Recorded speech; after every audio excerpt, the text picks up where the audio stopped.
Bonsoir Paul, c'était match de derby aujourd'hui entre le Sporting Futsal Besançon qui recevait le Besançon Academy Futsal. Vous meniez 2-0 dans cette partie, le Sporting est remonté, finalement ça fait 2 buts partout. Est-ce qu'il y a un petit peu de déception quand même aujourd'hui? Ouais, il y a toujours de la déception quand il n'y a pas les 3 points. Effectivement on menait 2-0 mais on sait très bien que 2 buts au futsal c'est rien du tout. Donc c'est resté sur le fil pendant tout le match. On n'a, je pense, pas su mettre nos occasions quand on les a eues, des occasions très franches. Et on manquait un petit peu de fraîcheur parce que là on n'était pas au complet. Il y avait des jeunes joueurs qui étaient présents, qui commencent. J'ai pas forcément pu faire rentrer tout le monde. Donc déjà je salue l'état d'esprit qui est irréprochable quand même de nos joueurs pendant toute cette rencontre d'ailleurs. Donc ça c'est déjà un point très positif.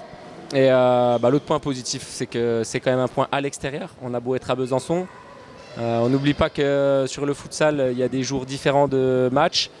Et que malgré tout, là, il y avait une présence publique plus forte aussi SFB. Donc c'est quand même un match qui se joue à l'extérieur.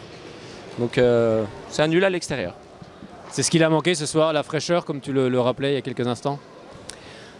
Il a manqué un peu d'efficacité devant le but. Donc l'efficacité devant le but, ça peut être du déchet technique, ça peut être un manque de lucidité. Donc effectivement, moi je mets ça sous le coup de la fraîcheur parce qu'il y a des joueurs qui ont tenu des séquences très longues. Donc c'est difficile de garder la lucidité devant le but quand on a fait une grosse séquence. Malgré tout, ils ont très bien joué. Comme c'est resté sur le fil, on n'a pas modifié notre projet de jeu, il tenait bien. Voilà, ça se joue à peu de choses. Un beau match de futsal dans l'ensemble. Je dis, vous êtes toujours invaincu pour le moment, même si c'est que la deuxième journée, c'est important. Oui, toujours invaincu. Ça, c'est effectivement le positif. Défensivement, on était bien en place. Il n'y a pas eu d'erreur. Voilà, on ne marque pas sur nos temps forts. On a su faire le dos rond quand même. Ils ont quelques occasions aussi. Donc, ça peut basculer de l'autre côté, même si, à mon avis, on a les occasions les plus franches. Voilà, c'est un match équilibré. Bon, maintenant, vous allez vous rendre du côté du Belfort Futsal. C'est le prochain match. Oui, on reçoit, donc voilà, ça c'est aussi un point positif.